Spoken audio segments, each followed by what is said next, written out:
Sekian banyak hasil karya terhebat Tony Stark, ada satu yang paling menonjol dari semuanya. Bukan armor Iron Man, apalagi Ultron, tapi Peter Parker, Spider-Man. Tony ngelihat sesuatu di diri Peter Parker yang gak dinotis sama orang lain. Sejak pertama direkrut pas usia 15 tahun di Captain America Civil War, Peter udah dipercaya Tony untuk bisa jadi pahlawan terhebat di MCU. Kali ini, kita bakal ngebahas gimana Peter Parker bakal ngebuktiin kalau Tony gak salah milih dia untuk jadi penyelamat multiverse nantinya di Avengers Secret Wars. Kita mulai bahas dari awal kemunculan Peter dulu di Captain America Civil War. Peter muncul di kondisi yang sangat gak ideal, yaitu pas Avengers mulai terpecah. Tony tahu kalau timnya gak sekuat tim Cap dan butuh senjata andalan untuk ngelawan mereka. Apa Tony ngerakit armor baru lagi kayak pas buat lawan Hulk? Enggak. Dia terbang ke Queens dan merekrut seorang anak random. Seorang anak SMA usia 15 tahun yang kesehariannya ngelawan kejahatan kecil make kostum buatannya sendiri. Pilihannya ini bikin Tony dianggap gila. Steve Rogers jelas gak mau anak kecil terlibat di pertarungan mereka. Tony di sisi lain ngelihat adanya sesuatu di diri Peter yang gak bisa dilihat orang lain di awal. Tony ngelihat sosok dirinya sendiri. Ada sisi kejeniusan, hati yang murni, sama motivasi kuat ngelakuin hal yang benar sesulit apapun situasinya. Tony ngelihat Peter Parker bisa jadi seorang pahlawan bahkan masih seusia itu. Jadi dia ngasih Peter sebuah kostum. Tony juga ngasih dia misi pertamanya bukan dari hal kecil tapi langsung di hal yang krusial. Peter dikasih kesempatan untuk ngebuktiin dirinya di hadapan semua Avengers waktu momen pertarungan bandara di Jerman. Apa yang terjadi sama dia? Peter ternyata bisa bertahan waktu ngelawan Captain America, Falcon, dan juga Winter Soldier. Anak SMA yang pengalamannya baru 6 bulan di dunia pahlawan juga ngelawan 2 Avengers terbaik dan 1 mantan pembunuh bayaran berbahaya. Tony melihat Peter berhasil ngebuktiin ke semua orang kalau mereka salah bukan menilai Tony, tapi menilai Peter Parker. Satu pembuktian yang bikin posisi sang Spider-Man ini semakin kuat datang dari Steve Rogers. Sosok kompas moral semua Avengers yang menggambarkan kemurnian hati. Steve dapat momen untuk mengenal singkat sosok Peter Parker ini dan di situ pun dia ngelihat hal yang dimaksud Tony. Steve bilang, You got hard, kid. Where you from? Queens? Brooklyn. ini bukan sekedar statement asal. Ini merupakan sebuah pengakuan dari Steve bahwa Peter Parker punya modal yang diperlukan untuk jadi orang hebat, yaitu kemurnian hati. Peter Parker di sini punya privilege yang spesial. Dia punya 2 sosok mentor yang bisa mengembangkan potensi dirinya ini. Satu mentor yang mengakuinya di awal, dan satu mentor yang melihat hal sama.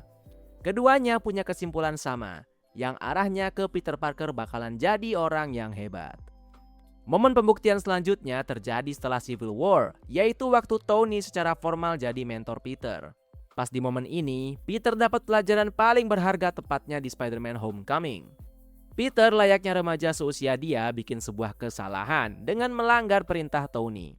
Peter berusaha ngejar Vulture sendirian bahkan hampir bikin ada korban jiwa gak bersalah. Kesalahan ini bikin Tony mau ngambil lagi kostum yang dia kasih ke Peter. Peter memohon dan bilang kalau tanpa kostum itu dia bukan siapa-siapa. Tony di sini memberikan statement yang bakalan jadi fondasi seluruh perjalanan Peter Parker ke depannya. If you're nothing without this suit, then you shouldn't have it, okay? Statement itu langsung menusuk hati Peter. Baru dia sadar kalau selama ini dia terlalu tergantung sama teknologinya Stark. Mulai dari web shooter sampai ke AI, ini semua seakan-akan bikin dia kayak lagi main-main jadi pahlawan. Tony ngelihat adanya kelemahan itu dan maksa buat ngambil semuanya. Sekali lagi, Tony maksa Peter untuk membuktikan kali ini bukan ke orang lain aja, tapi ke dirinya sendiri. Ini juga jadi momen Peter berhasil. Peter berhasil menghentikan Vulture pakai kostum buatan sendiri. Tanpa AI, tanpa bantuan siapapun, cuman ada Peter Parker yang berusaha melakukan hal yang benar. Tony sekali lagi ngelihat potensi itu terbukti dan kali ini dia menawarkan semuanya. Kostum baru, AI canggih, bahkan keanggotaan Avengers. Tentu ini yang diidamkan sama Peter selama ini kan? Ternyata Peter menolak. Peter tetap milih untuk jadi friendly neighborhood Spider-Man. Bukan kecewa. Justru disitulah Tony tahu kalau dia benar, karena Peter akhirnya ngerti apa makna sebenarnya jadi seorang superhero. Sekarang momen perjalanan Peter naik level di Avengers Infinity War. Pasukan Thanos datang dan Peter terseret ikut ke luar angkasa. Tony awalnya marah besar karena lagi-lagi Peter dianggap melawan instruksinya. Tapi kali ini bukan ngambil lagi kostumnya. Dia menjadikan Peter seorang Avenger. You're an Avenger now.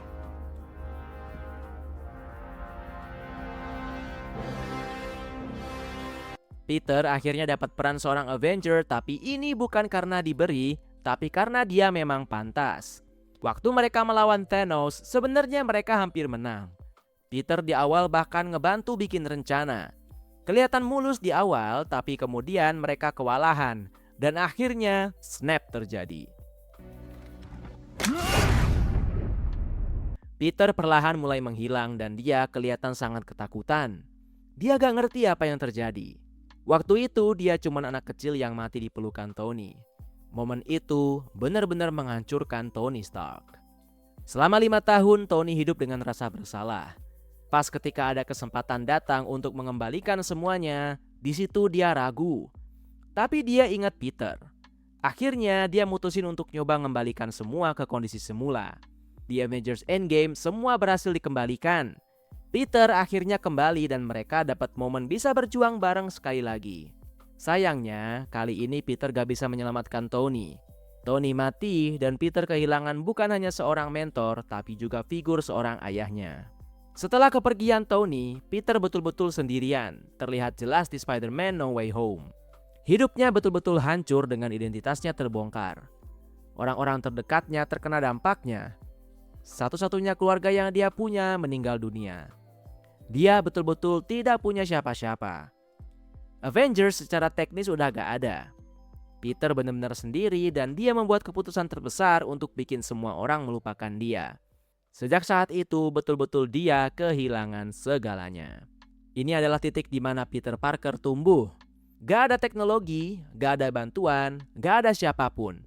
Cuman dirinya sendiri dan ini adalah versi Peter yang Tony udah siapkan selama ini. Sekarang kita tahu Robert Downey Jr. akan kembali tapi bukan sebagai Tony Stark melainkan sebagai Dr. Doom. Coba kita bayangkan dampaknya buat Peter. Sekali lagi dia ngelihat wajah Tony. Tapi kali ini dia adalah musuh. Ini jadi konflik psikologis. Apa Peter bisa melawan orang yang selama ini sangat berjasa buat dia? Momen ini adalah ujian terakhir buat Peter. Semua pelajaran yang udah diberikan Tony, mulai dari jadi sosok yang mampu berjuang tanpa bergantung pada teknologi, untuk melakukan hal yang benar. Ajaran itu semua akhirnya ngarahin Peter untuk ke sini. Perjalanan karakter Peter selama ini mulai dari Civil War, Homecoming, Infinity War, Endgame, No Way Home, bahkan nantinya di Doomsday dan Secret Wars, semua tentang satu hal. Semua demi membuktikan kalau Peter bisa menjadi pahlawan sehebat yang Tony percaya selama ini. Tony yang di awal ragu tapi memaksa diri buat merekrut Peter. Tony yang juga mengarahkan Peter untuk bisa ngebuktiin kemampuannya di depan para Avengers. Tony yang juga jadi orang pertama mengajarkan Peter cara menilai diri sendiri tanpa bergantung ke siapapun dan apapun. Tony juga yang akhirnya berusaha menghidupkan lagi Peter, juga kepercayaannya sama kemampuannya sampai rela berkorban nyawa. Semua dia lakukan dengan harapan adanya pengganti Iron Man yang bisa bahkan jauh melampaui dia. Momen ini baru bisa dibuktikan waktu Peter berdiri menghadapi Dr. Doom. Waktu dia betul-betul melihat wajah Tony dan harus bersiap-siap untuk melawannya. Keraguan yang dia rasakan bukan lagi soal sentimen pribadi, tapi bisa menyangkut keselamatan multiverse. Saat itulah dia memilih untuk tetap melakukan hal yang benar terlepas dari apapun yang harus dia hadapi. Itulah momen ketika semua orang akan tahu kalau selama ini Tony Stark memang gak salah menilai Spider-Man. Menurut kalian, apakah Peter bakal mampu ngebuktiin ini semua di Doomsday dan Secret Wars? Share pendapat kalian dan jangan lupa like dan subscribe kalau belum. Karena banyak hal seputar superhero dan supervillain yang bakal kita bahas secara santai, seru, dan geeky.